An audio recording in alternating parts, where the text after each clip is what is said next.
নমস্কাৰ, মই দিগন্ত গায়ন। হয়, আপুনি ঠিকেই কৈছে।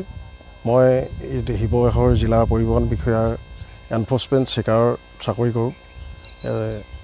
কিন্তু মই সৰু অৱস্থাৰ পৰাই খেতিৰ লগত জড়িত, চাকৰি কৰাৰ আগৰ পৰাই। আৰু মোৰ দেউতাৰো এজন আদৰ্শৱান মানুহ আছিলে, ব্যক্তি আছিলে। দেউতা স্কুলৰ শিক্ষক আছিলে। তেওঁ ইয়াত খুব কমকৈও 7খনমান স্কুল নিজে খুলি থৈ গৈছে। আৰু তাৰ উপৰিও গাঁৱত সহজ সৰল সাধাৰণ মানুহখিনিৰ লগত সদায় দেউতা জড়িত হৈ আছিলে। এতিয়া মই যিহেতু দেউতাৰে ল'ৰা, দেউতাৰ আদৰ্শটো সদায় অক্ষুণ্ণ ৰাখিবৰ কাৰণে চেষ্টা কৰোঁ।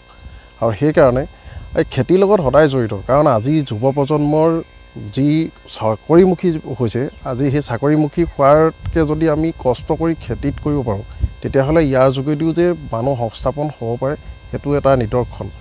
গতিকে আজি আপুনি দেখিছে এই বাৰীডৰাতে মই আপোনাৰ ৰঙালাও খেতি আছে, তামোলৰ খেতি আছে, দাংবডীৰ খেতি আছে, জাতিলাও খেতি আছে।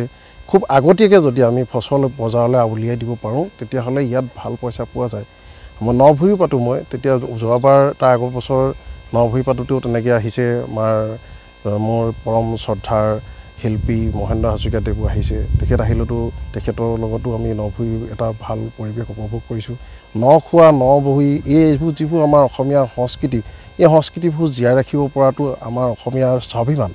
গতিকে আমি যেতিয়া নিজে অসমীয়া, গতিকে আমাৰ খেতি আমি বাহিৰৰ পৰা শাক পাচলি আনি পেলানি আমাৰ ইয়াত দৰৱ দিয়া পাচলি খাই মানুহ বেমাৰী হোৱাতকৈ আমি যদি নিজেই কৰ্মমুখী হৈ কাম কৰি আগবাঢ়ি যাব পাৰোঁ, তেতিয়াহ'লে নিজৰো স্বাস্থ্য ভালে থাকিব। দৰৱ নিদিয়াকৈ শাক পাচলিকেইটা ঘৰত খাব পৰা হ'ব আৰু 2-4টা মানুহ সংস্থাপনো দিব পৰা হ'ব। মই এই আপাহতে এটা কথা কওঁ, আজি মোৰ চাকৰিটোৰ পইচাই নকলোৱা বা এনেকুৱা কথা নহয়। আজি চাকৰিটো কৰিছোঁ মোৰ তেল নিমখ খাবলৈ, সেয়া পইচাই মোৰ যথেষ্ট হয়। তাৰ উপৰিঞ্চি এই কামখিনি কেলৈ কৰিছোঁ, আজি আমি জীৱনৰ কোনদিনাখন আমাৰ শেষ মুহূৰ্ত আহে কোনেও নাজানে।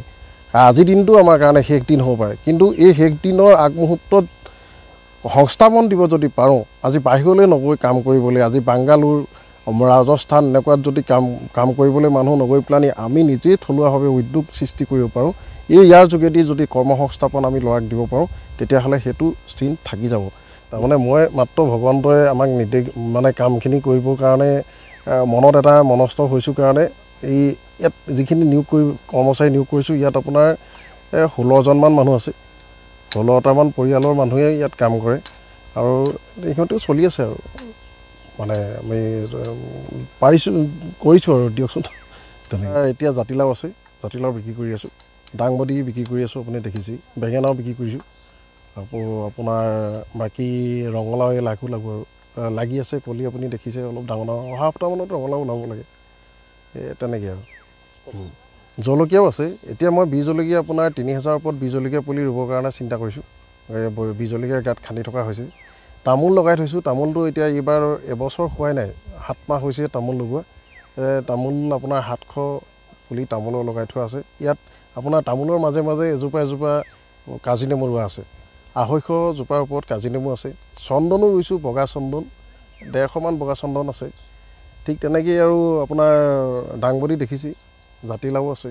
তেনেকেই কৰি আছোঁ আৰু নতুন প্ৰজন্মৰ কাৰণে মোৰ এটাই আহ্বান, চাকৰিমুখী নহৈ যদি কৃষি কৰ্মৰ ওপৰতো নিৰ্ভৰ কৰে, খেতি কৰিও এটা ল'ৰা সংস্থাপিত হ'ব পাৰিব ধুনীয়াকৈ। কাৰণ এতিয়া এটা জাতিলাও মই 50 টকাকৈ বিকিছোঁ। প্ৰথম ওলাওঁতে 60 টকা বিকিছিলোঁ। যদি এটা জাতিলাওত 60 টকাকৈ বিকিব পৰা হয়, 1 বিঘা মাটি যদি জাতিলাও খেতি কৰিব এটা ল'ৰাই খেতি কৰে, খুব কমকৈ 2.5 লাখৰ পৰা 2 লাখ টকা বছৰেকত জাতিলাও খেতিত ইনকাম হ'ব। আজি কি ক'বা? কৃষ্ণ, মোৰ নাম শ্ৰী সুখদেৱ কালিন্দী। মই আজি এই গায়ন গাঁৱৰ দিগন্ত গায়ন বাপজনা গৃহত আজি যুগ ধৰি কৰ্মচাৰী কৰি আমি যি জীৱনৰ সংস্থাপন কৰি আছোঁ, আজি ময়ে নহয়, এনেকুৱা আমাৰ প্ৰায় 15-20 ঘৰ জীৱন সংস্থাপন কৰি জীয়াই আছোঁ বুলি আমি আমাৰ দিগন্ত গায়ন বাপজনাক ধন্যবাদ জনাইছোঁ। আমি এতিয়া দেখাটো আৰু শুনাত আমাক যি সুবিধা পাই আছোঁ আমি তেওঁৰ পৰা, আমি তেওঁলৈ ধন্যবাদ জনাইছোঁ। নমস্কাৰ, মোৰ নাম প্ৰদীপ কালিন্দী। মই আমাৰ দিগন্ত গায়ন বাপজনা ভাগৰ আমি আছোঁ আৰু গোটেইকেইটাই কাম বন কৰি আছোঁ। আকৌ ইভাগে আমি যিকোনো কামেই হওক চবেই কাম কৰোঁ। এইভাগে আমাৰ যিমান মানুহ আছে এতিয়া ইয়াতে কাম বন লগাই থাকে। কেইজন মানুহে বিপদে আপদেও কাকো পৰিব নিদিয়ে, যেতিয়া বিচাৰিলেও দিয়ে। সেইকাৰণে মানুহজনক চবেই ভাল পাই মেলি গাঁৱৰ ৰাইজে কাম বন চবেই কৰে। আমি যাতে ইয়াত থাকি একো এটা অসুবিধা পোৱা নাই। এতিয়া বাৰীয়ে শাক পাচলি যেনেকুৱা হওক আমি নিজে কৰি মেলি আৰু ধৰক চবেই পাইছোঁ খাইছোঁ। আকৌ ইভাগে এতিয়া আমাৰ তেওঁ স্কুলৰ বিষয়লৈ ল'ৰা ছোৱালীকো যেনিবা সুবিধা এটাও দিছে। ধৰক চবেই মানুহে এতিয়া আমি 15-20 ঘৰ মানুহে ইভাগে আমি প্ৰতি বছৰ দিন চলি আছোঁগৈ তেওঁৰ ওপৰতে।